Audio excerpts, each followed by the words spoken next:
आपको मैं एक शीट दे रहा हूँ, आप उसको डिस्क्रिप्शन से डाउनलोड कर लेना। वो शीट आपकी बहुत हेल्प करेगी आपके इंटरव्यूज में, आपके जब आप डीएसए के क्वेश्चंस करो। हाय, दिस इज अश्विनी एंड स्वागत है आपका एक नई वीडियो में।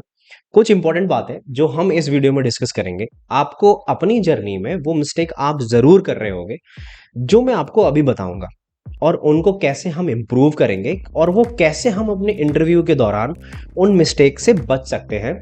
और एक रिजेक्शन का ना कारण होना हमारे लिए बहुत ज़्यादा, उन मिस्टेक को अवॉइड करके हो सकता है कि हम ना रिजेक्ट हों। ठीक है, तो कुछ कारण होते हैं, उनको हम इम्प्रूव करने की कोशिश करेंगे। अब वो होते कौन से, मैं आपको बता देता हूँ। ये पॉइंट वाइज मैं टाइम स्टैम्प दे दूंगा, आप जाके अपने प्रेफरेंस के अकॉर्डिंग देख सकते हो, लेकिन अगर मेरे साथ चलोगे तो ज़्यादा सही रहेगा। सारे पॉइंट आपके लिए बहुत ज़्यादा इंपॉर्टेंट है। ठीक है, लेकिन है क्या ये भैया, ये इंटरव्यू का कारण कैसे बनते हैं? देखो, अगर मैं पहले पॉइंट की बात करूं, सिंटैक्स, ये बहुत ज़्यादा इंपॉर्टेंट है। क्यों? कि देखो, जब भी आप एक इंटरव्यू में अपेयर होते हो तो वो आपको कोई क्वेश्चन देता है। ठीक है, जैसे कि अभी रिसेंटली जब मैं अपेयर हुआ तो मुझे एक क्वेश्चन दिया।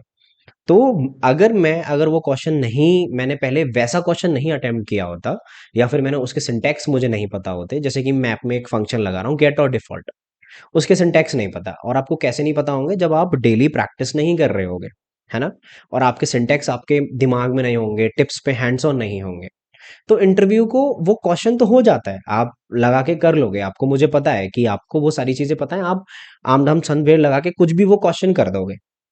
लेकिन लेकिन कंपटीशन इतना ज्यादा है कि अगर आप कर दोगे, आप अटक गए बीच में और कोई दूसरा बंदा आया, उसने एक फ्लो में क्वेश्चन कर दिया, तो आप खुद बताओ एज एन इंटरव्यूअर आप किसको सेलेक्ट करोगे? दूसरे बंदे को ना। तो देखो, सिंटेक्स मैं आपको समझाऊं ये प्रॉब्लम कहाँ पे आती है, राइट? देखो, अगर मैं बोलूं कि एक ये कोड है कोई, जैसे कोड से लेना देना नहीं, क्वेश्चन मत देखना, ठीक है, I want to just make you understand कि सिंटेक्स हम कैसे करेंगे। जैसे कि डायमीटर निकालना है, मुझे एक बाइनरी ट्री का डायमीटर निकालना है, तो भैया मैं ये कैसे करूंगा? देखो, सिंपल सी बात है। मैंने बोला कि ये चीज़ें मेरी कैसे होंगी, कि अगर मैं प्रोग्राम रन करूंगा पहले तो मैं जनरली कोड लिख देता हूँ, फिर मैं उसको रन करता हूँ, तो मेरा कोड रन नहीं होगा। और मोस्टली आप ये मिस्टेक करते हो, जब मैं था तो मैं भी कर रहा था। तो मैं क्या करता हूँ, मैं कंपाइलर पे डिपेंड होता हूँ कि चलो ये बताएगा तब मैं अपनी एरर्स को सॉल्व करूंगा। तो चलो, अभी ये क्या बता रहा है कि भैया तुमने ये एक्सपेक्टेड है यहाँ पे कि मैं कॉलन लगा लूँ, मैंने कॉलन लगा लिया, चलो मैं फिर से एक बार रन करता हूँ, तो अब मेरा प्रोग्राम रन हो जाएगा। यही होता है ना आपके साथ जब भी आप करते हो, तो कि चलो अब की बार मैं सॉल्व कर लूंगा। तो आप अपने दिमाग को ट्रेन नहीं कर रहे हो ना, आपके पास सिंटैक्सेस हैं। आप जब भी जाओगे अपने इंटरव्यू में, मैं 101% कह सकता हूँ आप डेफिनेटली अटकोगे। ठीक है, और इंटरव्यू को एक रीजन दोगे कि भैया हमें उठा के बाहर फेंक दे। ठीक है, तो ऐसे नहीं करना है। अब देखो, मेरा सिंटैक्स है, ये मुझे बताएगा कि हाँ मैं कहाँ पे अटक रहा हूँ, फिर से मैं उसको सही करूंगा। तो यहाँ पे बताने लग गया कि हाइट पे कुछ रूट डॉट राइट नहीं है, तो मैंने कहा रूट डॉट, अच्छा यहाँ पे मैं नोड पास कर रहा हूँ, यहाँ पे रूट था। ऐसी गलती होती है क्योंकि बिल्कुल सिमिलर है। तो यहाँ पे मैं क्या करूंगा, अच्छा चलो भैया मैं ऐसे करके यहाँ से नोड लगा लेता हूँ, मैं अपनी गलती सुधार लेता हूँ, चलो मैं फिर से रन कर देता हूँ। अब मैंने फिर से रन किया, तो अब फिर से जैसे ही रन होगा तो बताएगा कि अच्छा एक और मिस्टेक है। तो आप ऐसे कर करके एक और मिस्टेक फिक्स करोगे। अब क्या कहता है कि अच्छा एम ए लगा है, एम ए तो कहीं है नहीं क्योंकि मैंने मैक्स डिक्लेयर किया है, तो अब मैं मैक्स लगा देता हूँ, चलो मैं सही कर लेता हूँ। इसमें क्या जाता है, जा कुछ नहीं रहा, आप कोड लिख रहे हो लेकिन आपके सिंटैक्सेस आपके साथ नहीं है, आपका प्रेजेंस ऑफ माइंड आपके साथ नहीं है, इसलिए आप इसको ढंग से नहीं कर रहे हो। आपने कर भी दिया कोड लेकिन फिर भी अच्छे से नहीं कर रहे हो, तो क्या करना है अपने को? पूरे प्रेजेंस ऑफ माइंड के साथ पहले तो कोड लिखना है। ठीक है, मैं हालांकि 100% कोशिश करूंगा कि मैं कुछ भी उल्टा सीधा ना लिखूं, ठीक है, ऐसे मजे में नहीं लिखना। कोड लिखो तब ढंग से लिखो। लॉजिक सोच रहे हो तो बेशक गाने सुन के सोच लो, ठीक है, कोई प्रॉब्लम नहीं है। अब जब मैं लिखूंगा तो उसके बाद एक बार मैं देख लूंगा कि मैंने अच्छा यहाँ पे रूट पास किया है तो मैं यहाँ पे रूट दे रहा हूँ, मैंने यहाँ पे राइट पास किया है तो मैं राइट दे रहा हूँ। बात पक्की है? हाँ, बढ़िया। चलो, अब नेक्स्ट पॉइंट देखते हैं कि ये क्या होता है भैया, कंस्ट्रेंट्स क्या होते हैं, ये क्या है। देखो, ये आपने देखे होंगे, लेकिन आप इसको हमेशा से इग्नोर करते हो। 90% स्टूडेंट इग्नोर करते हैं, मैं भी इग्नोर कर देता था।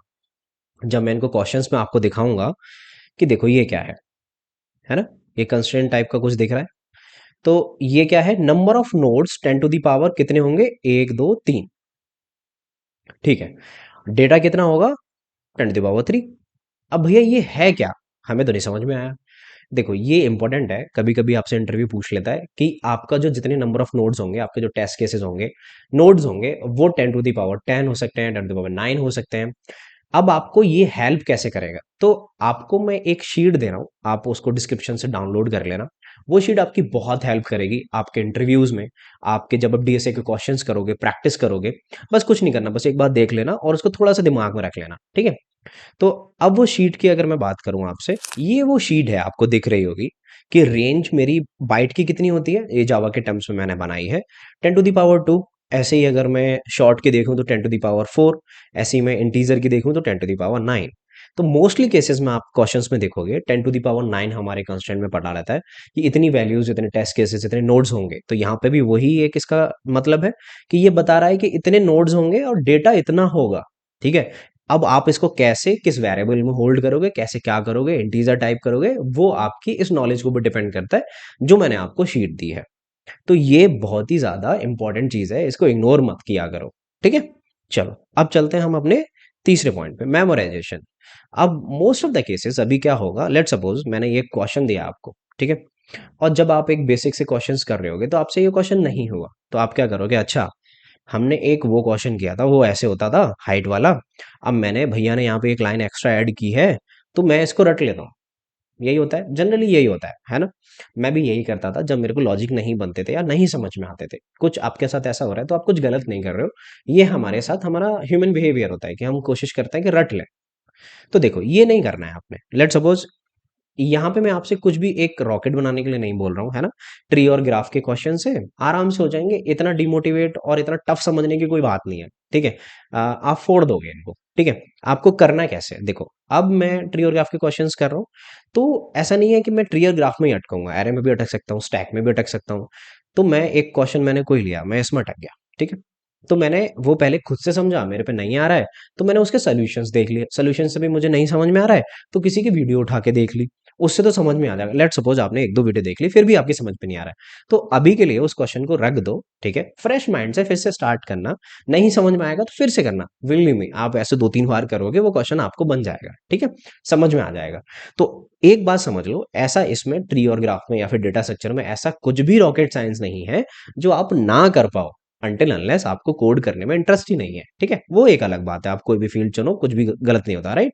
बट हाँ, अगर आप कोड कर रहे हो तो ऐसा इसमें कुछ भी डिफिकल्ट नहीं है, कर लोगे। इनिशियली आपको प्रॉब्लम होगी लॉजिक बिल्डिंग में और ये सारी चीजें करने में, आई कैन अंडरस्टैंड दैट।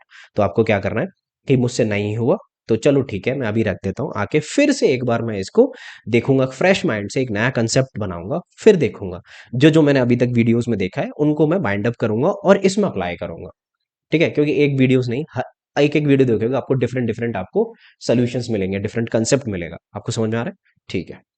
अब देखो तीसरे पॉइंट पे चलता है कि मैंने देखा कि अब मैं डीएसए करूंगा कैसे भैया, कौन से फॉर्मेट में करूंगा। तो देखो हमेशा से मैं वही आपको सजेस्ट करता हूँ कि आप बेसिक से स्टार्ट करो, जो मैंने एक वीडियो में सेट वन सेट टू बता रखा है, आप वहां जाके देख लेना कि आपको एरे से स्टार्ट करना है, array stack link list Q, ये सारी चीजें करनी है। और जब तक इस टॉपिक से नहीं हटना है तब तक मैं कॉन्फिडेंट नहीं हो जाऊं कि अब मैंने एरे के 20 25 50 क्वेश्चन कर लिए, अब मैं एरे में कॉन्फिडेंट हूं कि अब मुझे आप नया क्वेश्चन दोगे तो मैं 100% ना बना पाऊं उसको, लेकिन मैं 80% 70% क्वेश्चन को बना दूंगा। ऐसा कि मैं लॉजिक बना दूंगा उसका, मुझे पता है, मैं सोच पा रहा हूँ, ठीक है। फिर मैं कोड भी लिख दूंगा, चले ना पहली बार में, लेकिन मैं इतना कॉन्फिडेंट हूँ। तब जाके मैं नेक्स्ट पे जाऊंगा कि अब भैया मैं स्ट्रिंग के क्वेश्चन कर रहा हूँ, सिमिलर ही है, अब मैं स्टैक के क्वेश्चन कर रहा हूँ, फिर मैं क्यू के क्वेश्चन कर रहा हूँ। मेरा बेसिक डेटा स्ट्रक्चर कंप्लीट हो जाएगा तो मैं एक बार रिकर्जन पढ़ के फिर मैं ग्राफ और ट्री पे, फिर मेरा ये कंप्लीट हो जाएगा तो मैं बैक ट्रैकिंग करूंगा, फिर डायनामिक प्रोग्रामिंग करूंगा। सिंपल बात है, इसमें इतना कंफ्यूज होने वाली बात नहीं है, राइट। अब यहाँ से दूसरा क्वेश्चन आया था, भैया मैं कितने क्वेश्चन करूँ, है ना। देखो जनरली अगर आप एक प्रैक्टिस कर रहे हो, आपको डेवलपमेंट आती है ना, सॉरी आपको ये डीएसए आता है, तो अगर मैं अपने लेवल पे बात करूँ तो मैं जनरली कैसे रखता हूँ चीज़ों को कि मैं 5 क्वेश्चन का टारगेट करता हूँ, ठीक है। ऐसा मैं कुछ मैं 5 6 कर लेता हूँ, लेकिन मेरे पास 5 क्वेश्चन का, मैं क्यों करता हूँ, क्योंकि मैं इंटरव्यू में जाऊंगा, मैं सिंटेक्स भूल गया हूँगा। अगर मैं अभी 1 मंथ के लिए अगर मैं छोड़ दूं तो आपके साथ स्पेशल केस नहीं है, मेरे साथ भी है, मैं भी भूल जाऊंगा, ठीक है।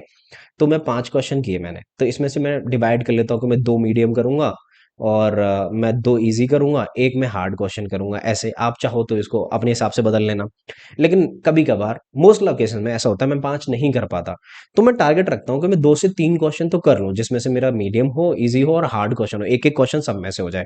तो अगर आप ऐसे कर रहे हो तो डेली करते रहो, मेरे मानने का मतलब ये है, ठीक है।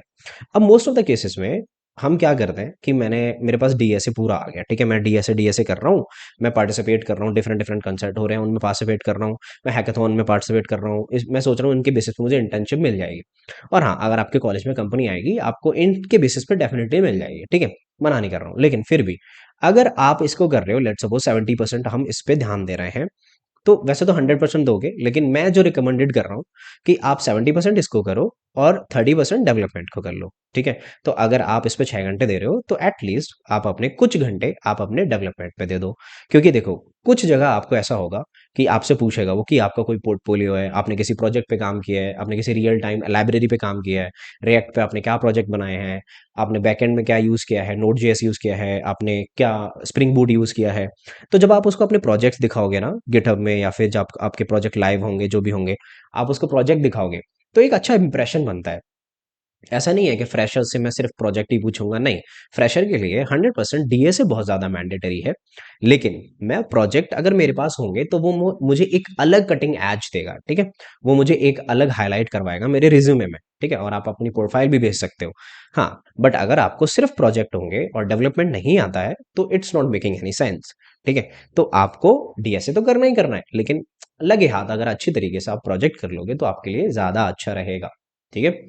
आई होप ये पूरी वीडियो से आपको ये सारी चीज़ें समझ में आई होंगी कि मैं सिंटेक्स नहीं, ऐसे गड़बड़ नहीं करनी है मुझे, मुझे ये वेरिएबल्स देखने हैं, मुझे मेमोराइजेशन नहीं करना है लॉजिक को, मैं अच्छे से देखूंगा, और ये मैं कैसे करूंगा, कितने क्वेश्चंस करूंगा, ये मैंने आपको आंसर कर दिया है। और डेवलपमेंट उतना ही इंपॉर्टेंट है, अगर कर लूंगा तो अच्छा है, लेकिन एक्सपीरियंस के लिए तो आप कंपनी में काम ही कर रहे होगे। अगर हालांकि आप ऐसे 1-2 साल में आपने काम नहीं किया तो दोस्त आपको प्रोजेक्ट बनाने पड़ेंगे, क्योंकि वो पूछेगा, ठीक है। आई होप इस पूरे क्वेश्चंस का और पूरे इस वीडियो से आपको कुछ गाइडेंस मिली होगी। अगर वीडियो अच्छी लगी है दोस्त तो सब्सक्राइब कर दो, और अगर मुझसे कोई बात करनी है तो या तो कमेंट सेक्शन में लिख दो, अगर वीडियो अच्छी लगी है तो कमेंट सेक्शन में जरूर लिखना, नहीं तो टेलीग्राम ग्रुप पे मुझे मैसेज कर सकते हो, आप ज्वाइन कर लो, मैंने डिस्क्रिप्शन में लिंक दे रखा है। ओके, आप मुझे मैसेज करना, कुछ भी हो I will answer your questions. I hope अच्छा गाइड किया होगा मैंने आपको, एक अच्छी राइट डायरेक्शन दी होगी। मैं मिलता हूँ नेक्स्ट वीडियो में, till then take care, bye bye.